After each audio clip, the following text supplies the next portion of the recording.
मित्रों, ओम नमो भगवते वासुदेवाय नमः। हर हर महादेव। राधे राधे। मेरी सभी माताओं, बहनों और भाई बंधुओं को शरद पूर्णिमा की हार्दिक शुभकामनाएं। आप सभी का भारतीय बननी चैनल में स्वागत है। भक्तों, हिंदू धर्म में पूर्णिमा का बहुत महत्व है। प्रत्येक महीने में एक पूर्णिमा तिथि होती है। साल में 12 पूर्णिमा तिथियां होती हैं। प्रत्येक पूर्णिमा तिथि अपने आप में विशेष महत्व रखती है।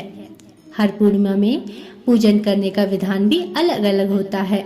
इसी तरह अश्विनी मास की पूर्णिमा तिथि का हिंदू धर्म में विशेष महत्व है। इस पूर्णिमा को शरद पूर्णिमा के नाम से जाना जाता है।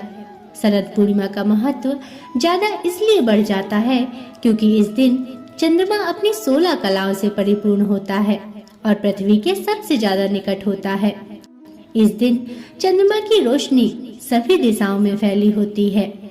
ऐसी मान्यता है कि इस दिन चंद्रमा से निकलने वाली किरणों से अमृत की वर्षा होती है। इसलिए इस दिन चंद्रमा को भोग में खीर अर्पित की जाती है और फिर उस भोग को खुले आकाश के नीचे रखा जाता है, जिससे कि भोग में चंद्रमा की रोशनी पड़ सके और जीवन अमृतमय हो सके। आयुर्वेद की दृष्टि से चंद्रमा की किरणें खीर में पड़ने से उसमें औषधीय गुण समाहित होते हैं। खीर के अलावा दशहरा की रात से शरद पूर्णिमा की रात तक रोजाना चंद्रमा की ओर देखने से आंखों की रोशनी बढ़ती है और लालपन कम होने लगता है। इस रात्रि में चंद्रमा का ओज सबसे तेजवान और ऊर्जावान होता है। उज्जवल चांदनी में सारा आसमान धुला नजर आता है। हर तरफ चंद्रमा के दुधिया प्रकाश में प्रकृति नहा उठती है। भक्तों, हिंदू शास्त्रों में लिखित नारद पुराण के अनुसार शरद पूर्णिमा की मध्यरात्रि में देवी महालक्ष्मी अपने वाहन उल्लू पर बैठकर अपने कर कमलों में वर और अभय लिए पृथ्वी लोक का विचरण करती हैं और मन ही मन संकल्प करती हैं कि इस समय भूतल पर कौन जाग रहा है। इसलिए इस पर्व को कुछ राज्यों में कोजागर, कोजागरी या कोजागिरी पूर्णिमा के नाम से भी जाना जाता है और मनाया जाता है, जिसका शाब्दिक अर्थ होता है कौन जाग रहा है। इस प्रकार प्रतिवर्ष किया जाने वाला यह कोजावार व्रत लक्ष्मी जी को संतुष्ट करने वाला है। इससे प्रसन्न हुई माँ लक्ष्मी न केवल इस लोक में समृद्धि देती हैं, बल्कि शरीर का अंत होने पर परलोक में भी सद्गति प्रदान करती हैं। इस दिन वह अपने जागते हुए भक्तों को धन वैभव का आशीष देती हैं। कहते हैं कि जो जातक इस रात में जागकर माँ लक्ष्मी की पूजा अर्चना करते हैं, माँ लक्ष्मी जी उन पर अवश्य ही कृपा करती हैं। ज्योतिषों के अनुसार भी जो इस रात को जागकर माता लक्ष्मी की उपासना करता है, उसको मनोवांछित लाभ की प्राप्ति होती है और यदि उसकी कुंडली में धन योग नहीं भी हो, तब भी माता उसे धन धान्य से अवश्य ही संपन्न कर देती हैं। उसके जीवन से निर्धनता का नाश होता है। इसलिए धन की इच्छा रखने वाले हर व्यक्ति को इस दिन रात को जागकर अवश्य ही माता लक्ष्मी की पूजा करनी चाहिए। शरद पूर्णिमा की रात्रि में चंद्रमा की चांदनी का लाभ अवश्य ही उठाना चाहिए। इससे वर्ष भर जातक स्वस्थ बने रहते हैं और मन प्रसन्न रहता है।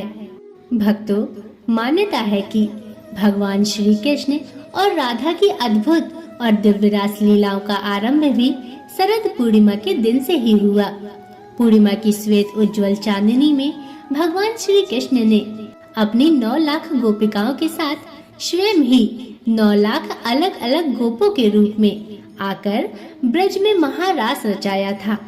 अतः इस कारण शरद पूर्णिमा और भी दिव्य और कल्याणकारी मानी जाती है। तो भक्तों, चलिए अब आगे सुनते हैं शरद पूर्णिमा की कथा। परंतु उससे पहले मेरा आप सभी भाई बहनों से निवेदन है कि यदि अभी तक आपने चैनल को सब्सक्राइब नहीं किया है या आप चैनल पर नए हैं, तो कृपया करके चैनल को सब्सक्राइब अवश्य कर लीजिएगा और बगल में बनी हुई घंटी को अवश्य दबा लीजिएगा, ताकि मैं आपके लिए ऐसी ही पवित्र कथा कहानियाँ लाती रहूं। तो चलिए अब पूरे भक्ति भाव से कथा का रसपान करते हैं। पौराणिक कथा के अनुसार किसी नगर में एक साहूकार रहता था। उसकी 2 बेटियां थीं, जो हर महीने में आने वाली पूर्णिमा का व्रत किया करती थीं। दरअसल इन दोनों बेटियों में बड़ी बेटी पूर्णिमा का व्रत पूरे विधि विधान से करती थी, लेकिन छोटी बेटी व्रत के नियमों का पालन सही ढंग से नहीं करती थी। वो बस व्रत के नाम पर खाना पूर्ति किया करती थी। मित्रों, समय बीतता गया। साहूकार की दोनों बेटियां बड़ी हो गई थीं। जैसे ही बेटी बड़ी हुई, पिता ने दोनों का विवाह कर दिया। बड़ी बेटी के घर समय पर एक स्वस्थ संतान ने जन्म लिया। वहीं छोटी बेटी को संतान तो हुई, लेकिन उसकी संतान ने जन्म लेने के तुरंत बाद ही दम तोड़ दिया। इस तरह छोटी बेटी के साथ ये लगातार 2 से 3 बार हो गया। उसके संतान तो होती, परंतु कुछ समय बाद वह खत्म हो जाती। इससे दुखी होकर छोटी बेटी ने एक दिन एक ब्राह्मण को बुलाकर अपनी पूरी गाथा सुनाई और इसके उपचार में उपाय बताने के लिए कहा। ब्राह्मण ने उसकी सारी बात सुनी और कुछ प्रश्न भी पूछे। फिर कहा, बेटी, तुमने पूर्णिमा का व्रत तो किया है, लेकिन हमेशा अधूरा व्रत करती रही हो, इसलिए तुम्हें व्रत का पूरा फल नहीं मिल पा रहा है। दरअसल तुम्हें अधूरे व्रत का दोष लग रहा है। ब्राह्मण की बात सुनकर लड़की थोड़ी दुखी हुई। फिर उसने पूरे विधि विधान से पूर्णिमा का व्रत करने का निर्णय लिया, लेकिन पूर्णिमा आने से पहले ही उसने एक बेटे को जन्म दिया।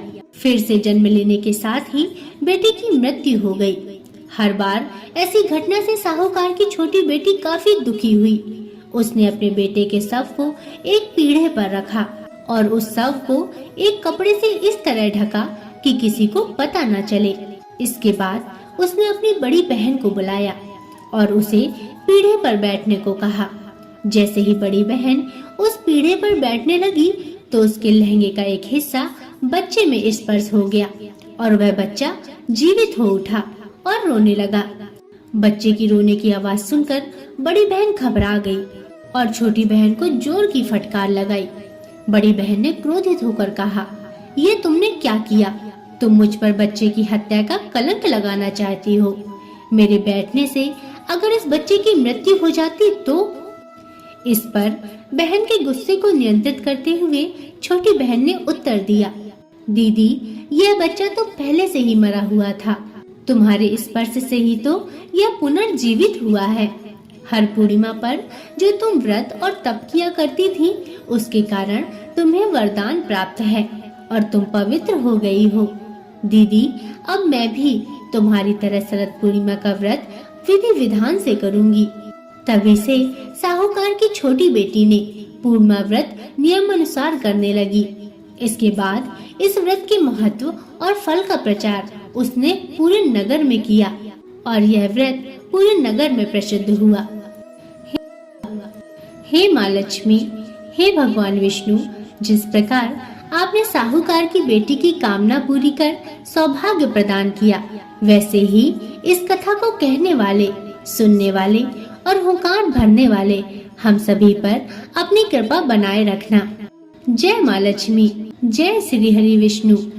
भक्तों, मान्यता है कि शरद पूर्णिमा के दिन माँ लक्ष्मी की पूजा सच्चे मन और श्रद्धा के साथ करने से सभी मनोकामनाएं पूर्ण होती हैं और धन की प्राप्ति होती है। अतः सभी को आज के दिन माँ लक्ष्मी की आराधना और पूजा अवश्य करनी चाहिए, ताकि माँ लक्ष्मी की कृपा आप पर सदैव बनी रहे। भक्तों, यह थी शरद पूर्णिमा की पौराणिक कथा। आशा करती हूँ आपको कथा पसंद आई होगी। अगर इसमें कोई गलतियाँ हों तो मुझे क्षमा करें और आगे ऐसे ही कथा और कहानियाँ सुनते रहने के लिए चैनल को सब्सक्राइब अवश्य कर लीजिएगा और बगल में बनी हुई घंटी को जरूर दबा दीजिएगा और कमेंट में लिखना ना भूलिएगा। जय माँ लक्ष्मी, जय श्री विष्णु। अब अगले वीडियो तक के लिए नमस्कार।